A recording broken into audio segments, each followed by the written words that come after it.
What's up everybody, welcome back to Terra Outdoor Adventures. My name is Clay. In today's video we're going to be talking about something that doesn't get talked about a ton, but I do think it's an important conversation to have, and that is how to poop in the woods. I know that there's a lot of anxious poopers out there, a lot of people that don't feel super comfortable going poop anywhere other than their own home, and it is one of the biggest hurdles I've seen people try to overcome. One of the biggest challenges people face, especially newer hikers, when it comes to getting into backpacking and camping, that sort of thing, is how to go poop in the woods. So having a good plan of attack, having a kit of all the necessary materials and things that you need all in one spot is very helpful. So we're going to get into that today. Let's hop into it and take a look. Alright, first things first, in my opinion, one of the most important things for pooping in the woods is having a dedicated poop kit. One sort of thing in your pack where it has all of your necessary materials, that way you're not having to dig around, and you're never left without toilet paper or anything like that, or left using your bare hand or a spare sock to clean up. For my poop kit, I'm using this Granite Gear. This is the 2.4 liter or the extra small zip ditty bag. I talked about this in my gear loadout review, link up in the corner if you're interested in watching that. But this is a great bag. The zip ditty bags are great just in general for pack organization. This is the biggest one that they make, and it houses my entire poop kit. So let's open it up, see what we have inside. Okay, first up on the list we have toilet paper. Pretty self-explanatory. You need to have toilet paper when you go poop in the woods. This is just a half roll that I stole from the house that was half empty. Just squished it down so it's a little bit easier to pack down. Use whatever toilet paper you like. There are some other options for cleaning up. I've seen some people use the backcountry bidet, a little nozzle that screws onto a water bottle, so you can kind of use a water bottle as a bidet. Not quite my speed. I tend to prefer toilet paper, but if you're looking for something that's very minimal, that's very low waste, a little bit cleaner for the environment, then toilet paper, the backcountry bidet is a good option. I just prefer to use toilet paper. Next up, I also bring these Surviveware biodegradable wet wipes. These are great, definitely make you feel a lot more nice and clean, and they sort of are dual purpose as well. At the end of the day, when you're sort of resting at camp, I've definitely used these to wipe my pits, maybe sort of wipe my face off. Not in that order, I usually start with my face, but just wipe my body down as sort of a poor man's shower almost, just to make sure things are nice and clean. These are biodegradable as well, so if you can bury your toilet paper or your wipes, you can throw this in the same pile as well. On the subject of keeping things clean, you always want to make sure you have something to clean your hands afterwards, so this is just hand sanitizer. Sometimes I'll bring two, one for my poop kit that is just only used for my poop kit, and then another one that I have in my toiletries bag, but I don't always, because I keep soap in my toiletries bag as well, but this stays in the poop kit so I can make sure my hands are nice and sanitized after I do my business. And to finish up my poop kit, last but not least, we have the things you need to dig your hole with, and that is my Bogler trowel. This is great, very, very lightweight.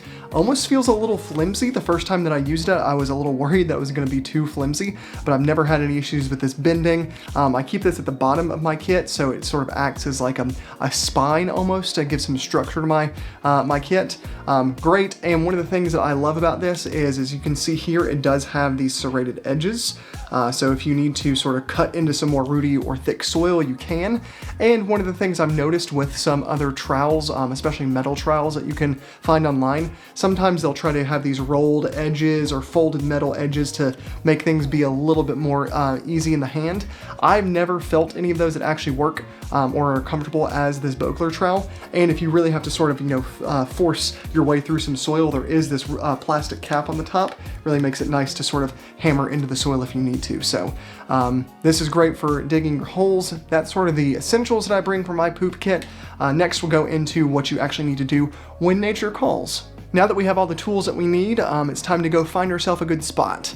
One of the things you really have to pay attention to is how close you are to water sources. According to Leave No Trace principles, you do need to be at least 200 feet away from any water source, moving, still, just any water source. Try to be as far away from that as you can. 200 feet can be a little tough to judge sometimes, so usually I just walk for a minute or two. If I feel like I'm far enough away, then I probably am. You can also sort of check to see if you can hear or see the water around you. And also, if it helps, 200 feet is just over half a football field. So if that helps you contextualize how far it is, then walk about just over half a football field and then find yourself a good spot. For me, a good spot is somewhere where maybe there is a log sort of, that's fallen over that I can sit on.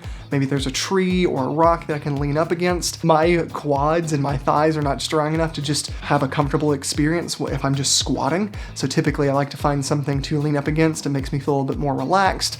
I don't have any tips on the actual pooping part of this experience. That's your journey. But for me, I find it more comfortable if I can find a log, a rock, a tree, something I can lean up against. Once you found your spot, it's very important to dig a cat hole. Sometimes that can be a little tough if you're leaning up against a tree. I usually tend to prefer rocks or fallen over logs since there's not roots that you have to dig through. Once you have found your spot, dig your cat hole. I tend to use my trowel as a bit of a depth gauge. If I'm about halfway down my trowel as far as the depth of the hole, I'm probably good. You want to dig a hole about 4 to 6 inches deep, just something so it's below just the top surface of the dirt, and so when you bury it, your stuff's not sticking out. Now that you found your spot, it's time to try to relax, unwind, just get comfortable and do your business.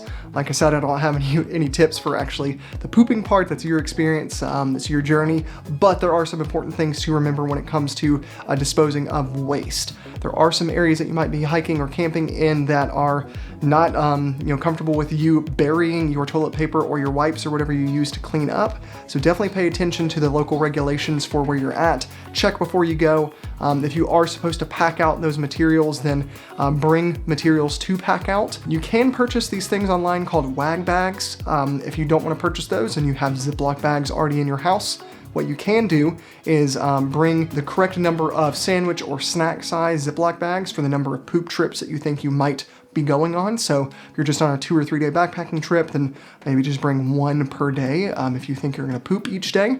Or if you're on a longer trip, bring more. And then also bring a larger gallon Ziploc bag. What you can do is use the smaller bags as the individual trip waste disposal bags, and then put all of those in the larger gallon size Ziploc bag. If you feel comfortable, bring 2 gallon size Ziploc bags just to make sure everything is nice and secure. Your bag's not going to bust. Human waste can actually be a little dangerous, carry diseases and that sort of stuff. Don't want to be getting E. coli on the trip. So if you feel more comfortable bringing 2 gallon Ziploc bags, then by all means, but definitely pay attention to if you need to be packing out your materials rather than burying them. Most of the places that I go are fine with you burying it. Toilet paper is biodegradable. The wipes that I have are biodegradable.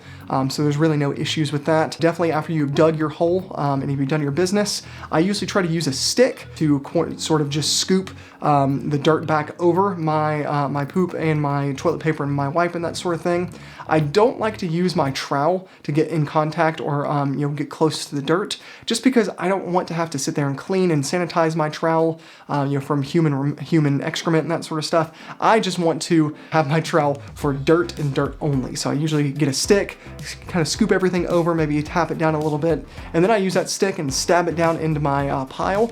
That way if another camper comes around and is looking for a spot to do their business as well, they may see that and say, oh, okay, well maybe I don't need to dig up right here. I should try to find a different spot. So that's how the overall process works. You want to make sure you have your stuff there ready, easy to access, all your materials ready to go. Find a good spot that's 200 feet away from a water source. You want to dig a hole 4 to 6 inches down for your waste. You want to either pack out your waste if you need to, or bury it. You want to cover up the hole, and if you feel like you need to sort of mark a spot for it, then by all means, definitely not required. It's just something that I do, and I've heard other people say that they do it, so it's kind of one of those unspoken rules. So yeah, that's generally how it works if you have to go poop in the woods. My last piece of advice is less about the actual process and more about mindset. I know it can be a little weird talking about mindset when it comes to pooping, but I've definitely been on a handful of trips where there are people on the trip that are just so opposed to the idea of pooping in the woods that they almost force their body into constipation because they don't want to do it. They'll tell me, as we're driving or while we're on our first little leg of the trail, oh, I'm not going to poop on this trip, even if my life depends on it. They are so against pooping in the woods.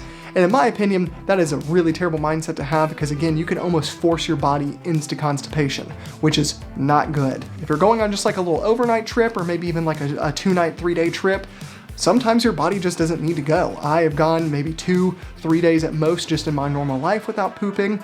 Usually not good to do that, but if your body doesn't have to go, then you don't have to go. Don't force it, but don't try to be so in your head about trying to not poop in the woods that you're forcing your body not to. It can be really uncomfortable if you're on a multi-day trip and you have to poop, but you're just choosing not to. It can get really uncomfortable, and we always talk about reducing our load and reducing pack weight and that sort of stuff. You're carrying that in your body. If you're forcing yourself to not go to the bathroom, to not poop, that's extra weight that you're carrying in your body. You could shave off an extra pound, maybe 2 pounds of weight by just going poop. And sure, it may be a little uncomfortable or weird for, the minute or 2 that it takes to poop in the woods, but I promise you, you're gonna feel better after you do it. It's gonna be a much better experience, for the trip after you've done it. And it's just not good to, force your body into not pooping. It can be very, very uncomfortable. So don't deny the call of nature, don't deny the call of duty. If you feel like you need to go, then go. It's just that simple. Alright, so that's basically all I have for pooping in the woods. Again, I know it's not the most exciting or desirable of topic, but I think it's worthy of a conversation to be had. If you have any of your own tips, then please feel free to link them down in the comments. I'll also leave links to the wipes that I use and the Bogler trowel that I use in case you're curious. I really appreciate you tuning in. I hope that the title of this video did not turn too many people away, but again, if you have any questions, please let me know. Leave a like if you liked it. If you disliked it, please leave a dislike. Helps me try to kind of figure out what content people are looking for. And again, my name is Clay. Thank you for tuning back into Terra Outdoor Adventures, and I'll see you in the next one.